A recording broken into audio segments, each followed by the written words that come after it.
मैं तो माता पिता की सेवा एवं जगत कल्याण के लिए आयु प्राप्त करना चाहता था, किंतु यदि मेरी आयु जगत के विनाश का कारण बनने लगे तो मुझे ऐसी आयु नहीं चाहिए। मुझे मृत्यु स्वीकार है।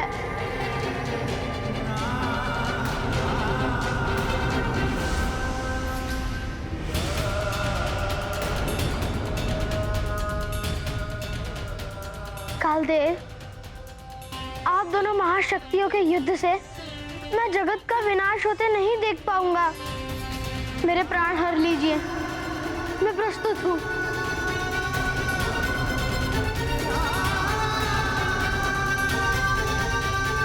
नारायण नारायण, पूत के पांव पालने में ही दिखते हैं कालदेव। इस 10 वर्ष की नन्ही आयु में इतने उच्च विचार, ऐसी आत्म त्याग की भावना। कालदेव, देवेश्वर महादेव ने ही आपको कालदेव के पद पर सुशोभित किया है। यदि महादेव मार्कंडेय को चिरंजीवी होने का वरदान देना चाहते हैं तो इसमें आपको कोई आपत्ति नहीं होनी चाहिए। जगत कल्याण के लिए ही यह वरदान दिया गया है। इसे रोककर आप जगत कल्याण के कार्य में बाधा उत्पन्न कर रहे हैं। किंतु यम के नियमों का क्या?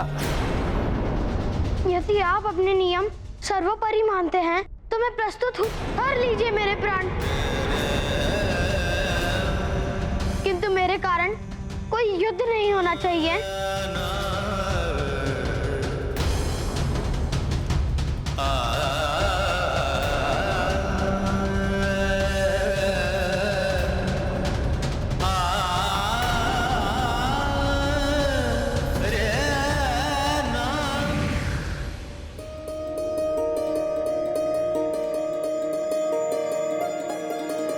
क्षमा करें महादेव।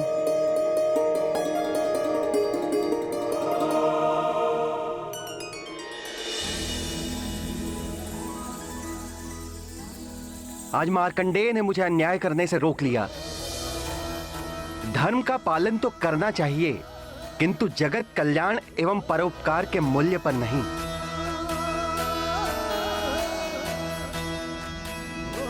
पर पीड़ा से बड़ा कोई अधर्म नहीं है और सुख से बड़ा कोई धर्म नहीं। नारायण नारायण, अंत भला तो सब भला। महादेव, आपका ये वरदान जगत का बहुत बड़ा कल्याण करेगा। महादेव की जय, महादेव की जय, महादेव की जय, महादेव की जय, महादेव की जय। महादेव, आपके भक्त की तेजस्विता एवं आपकी भक्ति की महिमा है जो ये प्रथम बार होने जा रहा है कि काल देव रिक्त हाथ अपने धाम लौटने वाले हैं।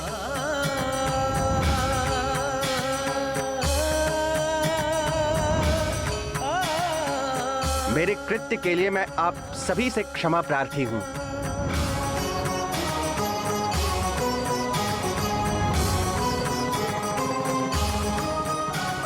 मुझे आज्ञा दे महादेव। प्रणाम।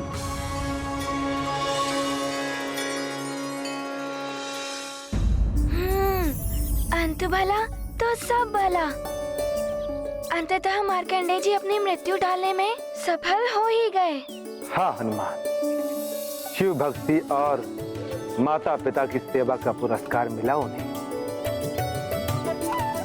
और फिर कालदेव के जाने के पश्चात महादेव मार्कंडेय को आशीर्वाद देते हुए बोले, मार्कंडेय, तुमने जिस मंत्र को जप कर अल्प समय में मुझसे वरदान प्राप्त किया तथा अपनी मृत्यु को टाला है, अब से जगत में उस मंत्र को महामृत्युंजय मंत्र के नाम से जाना जाएगा। इस मंत्र को श्रद्धा के साथ विधि पूर्वक जपने वाला मेरा भक्त मेरी कृपा का अधिकारी हो, उसकी समस्त संकटों, यहां तक कि अकाल मृत्यु से भी उसकी रक्षा हो जाएगी।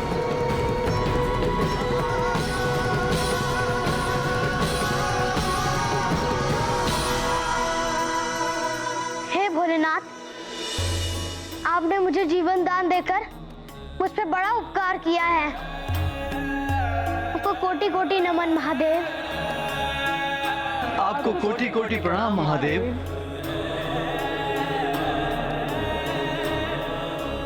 मृत्युंजय महादेव की जय। महाकाल महादेव की जय। जगत हितकारी महादेव की जय।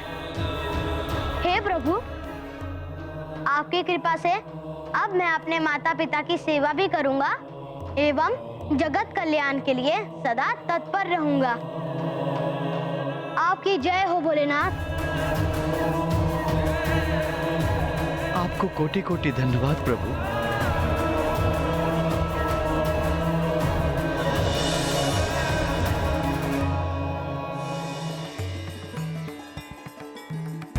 आप सभी देवगणों को भी मेरा प्रणाम। तुम्हारा कल्याण हो बस।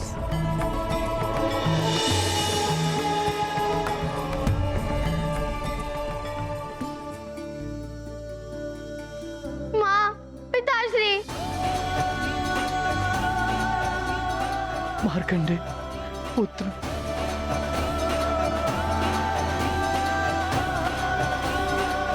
तो बालकों, सुनी कथा। मार्कंडे ने सिखाया श्रद्धा और भक्ति के साथ मृत्युंजय मंत्र का जाप किया जाए तो आसन्न मृत्यु को भी टाला जा सकता है।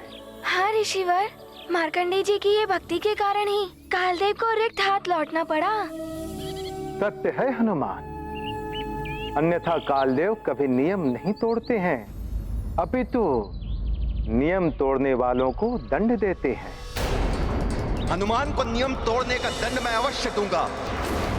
सृष्टि का नियम ही है ये, जैसी करनी वैसी भरनी। तो हनुमान, तुमने क्या सीखा इस कथा से? सीख? हाँ ऋषिवर, मुझे ये सीख मिली कि मनुष्य चाहे तो अपने कर्मों से अपने भाग्य को बदल सकता है। जिस प्रकार मार्कंडे जी ने अपनी मृत्यु को टाला। हाँ मित्र, सत्य कह रहे हो मित्र। हाँ ऋषिवर, मैं भी मार्कंडे तीर्थ जाकर महादेव के लिए महामृत्युंजय मंत्र का जाप करूंगा। हाँ मित्र, पूरी श्रद्धा आराधना के साथ पूजा करना। हो सकता है कि मार्कंडे जी की भांति तुम्हें कालदेव भी दंड के स्थान पर क्षमा प्रदान कर दे। उन्हें मुझे क्षमा प्रदान करनी ही होगी। मैं उस मंत्र का जाप करके मेरे सारे परिवार की संकट से रक्षा करूंगा। किंतु हनुमान, ये तभी संभव होगा जब तुम पूरे परिवार के साथ मार्कंडे तीर्थ जाकर इस मंत्र का जाप करोगे। और ध्यान रखना पुत्र, कार्तिक मास के अंतिम सोमवार को तुम्हें वहां पहुंचना होगा। यदि कार्तिक मास के अंतिम सोमवार को तुम परिवार के साथ वहां नहीं पहुंच पाए तो तुम्हारी समस्या हल नहीं हो पाएगी। ऋषिवर मतंग, मैं अभी जाकर माँ और पिताश्री को वहाँ जाने के लिए मनाऊंगा। किंतु मेरा आपसे एक निवेदन है। अवश्य हनुमान, कहो। ऋषिवर, आप मेरे उस दुष्स्वप्न और कालदंड के बारे में माँ और पिताश्री को मत बताइएगा, अन्यथा वो बहुत चिंतित हो जाएंगे। तुम इसकी चिंता मत करो हनुमान, किंतु क्या हुआ ऋषिवर? आप कुछ कहते कहते रुक क्यों गए?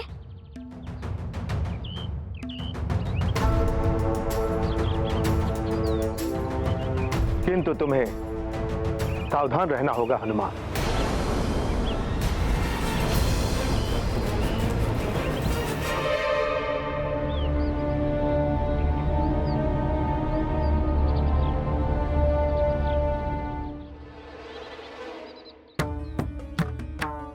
अब क्या हुआ मित्र, रुक क्यों गए?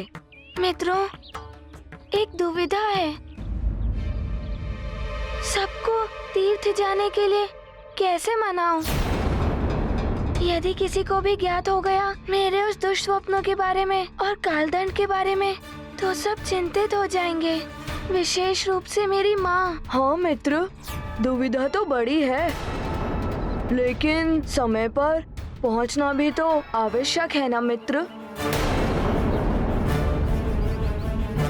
हाँ, कैसे भी करके माँ और पिताश्री को मनाना ही होगा।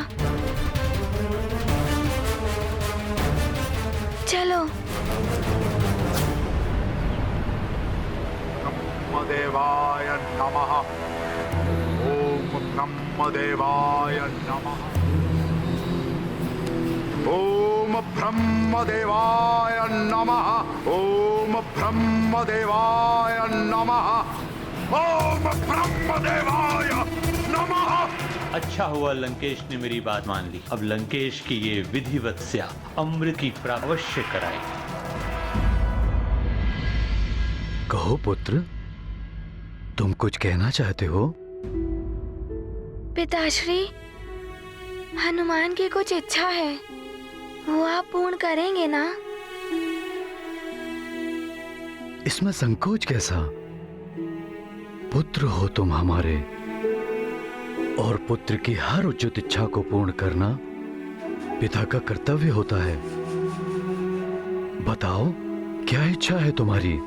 पिताश्री, हनुमान की ये इच्छा है कि आप माँ, नानी और मार्जरी का मौसी मार्कंडे तीर्थ जाकर मृत्युंजय महादेव की पूजा करना चाहता है।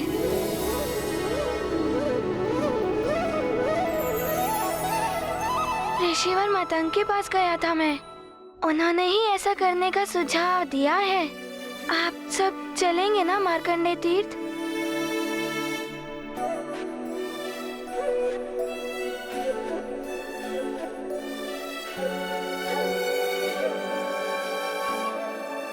अवश्य पुत्र। अच्छा पिता वो होता है जो अपने पुत्र की उचित इच्छा का सम्मान करे। पिता तो पुत्र के लिए कुछ भी करता है,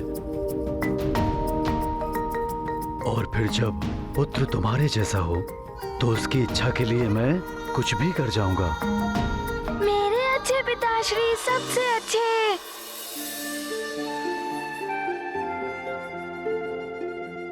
हनुमान, तुमने मेरे मन की बात कह दी। मेरी भी बहुत दिनों से इच्छा थी कि तीर्थ यात्रा पर जाऊं सबके साथ। बहुत ही उत्तम सुझाव है हनुमान का। परंतु पिताश्री, हमें वहां जाने के लिए प्रातः काल में ही प्रस्थान करना होगा।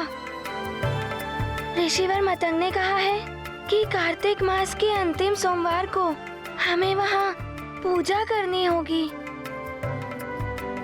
तुम्हारी इच्छा अवश्य पूर्ण होगी हनुमान। प्रातः काल तक हम सब व्यवस्था कर देंगे जाने की। मतंग ऋषि ने अवश्य ही कुछ सोचकर यह सुझाव दिया होगा। ऋषिवर मतंग सदैव हमारे परिवार के शुभचिंतक रहे हैं। उन जैसे ऋषि हमारे परिवार एवं राज्य के कल्याण के लिए मार्गदर्शन करते रहे हैं। ये तो हमारे लिए सौभाग्य की बात होगी। मैं अभी मंत्री से यात्रा की सारी व्यवस्था करने के लिए कहता हूँ। हम भी मार्ग के लिए भोजन आदि की व्यवस्था करवा लेते हैं। चलो मार्जरी। हाँ माँ, चलिए। हनुमान, मैं भी सबके लिए वस्त्र आदि की पोटिका लगवा देती हूँ। प्रातःकाल होते ही निकलना है ना?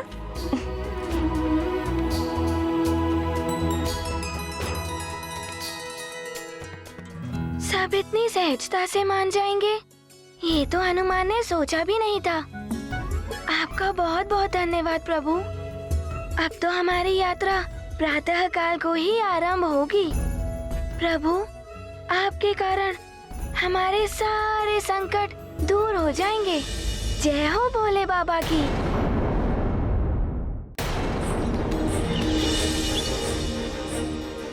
लो पुत्र, इन्हें दान करो।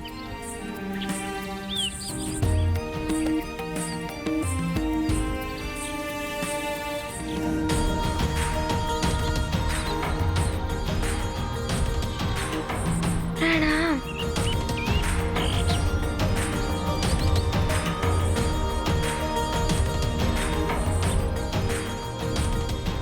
मेरे सारे मित्र भी आ गए। हनुमान, हनुमान, हमें विलंब तो नहीं हुआ मित्र? नहीं मित्रों, तुम सब समय से ही आ गए हो। पिताश्री, आपकी अनुमति हो तो मेरे सारे मित्र भी आ सकते हैं मेरे साथ। हाँ हाँ पुत्र हनुमान, वैसे भी तीर्थ यात्रा बंधु बांधवों के साथ ही पूर्ण करने का विधान है। अब हमें शीघ्र ही निकलना चाहिए, जिससे कि समय रहते हम अपनी यात्रा सफलतापूर्वक पूर्ण कर सकें। संभव है निश्चित समय के भीतर ही मैं ये तीर्थ यात्रा पूर्ण कर लूं।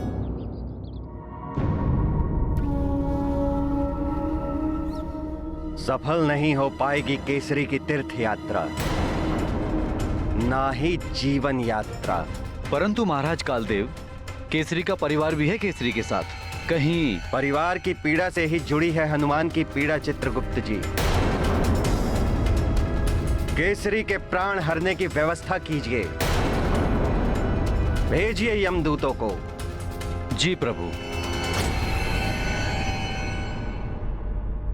आज्ञा दें ऋषिवर, प्रणाम। कल्याण हो पुत्र। स्वजन हेतु चिंतित हनुमान, महामृत्युंजय तीर्थ प्रयाण। सभी साथ जाते हनुमत के, भाव विभोर नेत्र मारुति के। क्रूर काल रच रहा योजना, परिवर्तित कर अपनी गणना।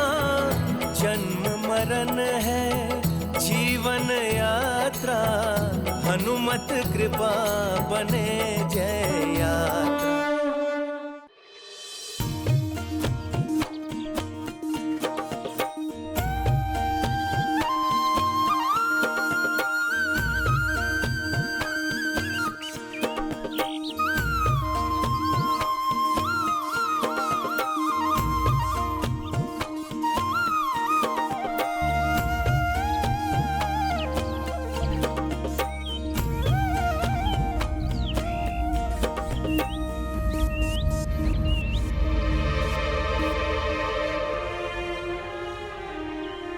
नानी,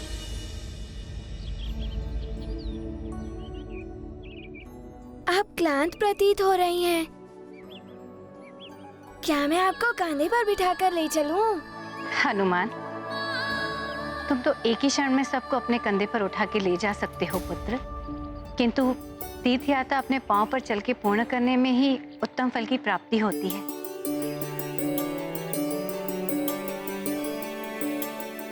अच्छा, आप सब क्लांत प्रतीत हो रहे हैं।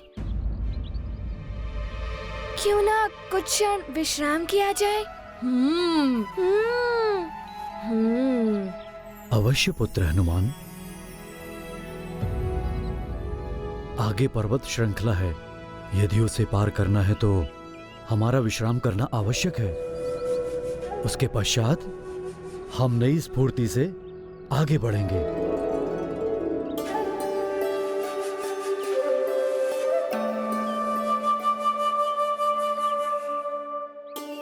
किंतु पिताश्री, हमें समय पर यात्रा पूर्ण करने का ध्यान भी रखना होगा।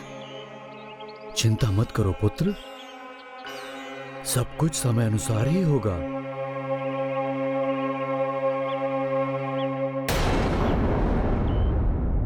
हनुमान, तुम ही नहीं सारा संसार जान जाएगा कि काल के कार्य में हस्तक्षेप करने पर काल का क्या दंड होता है, और प्रकृति के विपरीत कार्य करने पर काल कैसे दंड देता है।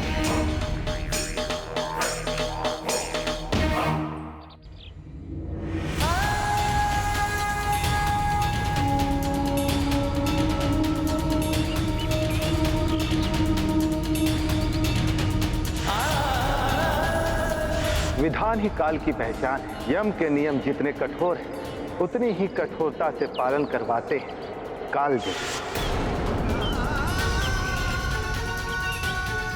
आने वाले संकटों से सतर्क रहकर अब मुझे हर क्षण अपने परिवारजनों के साथ रहना होगा।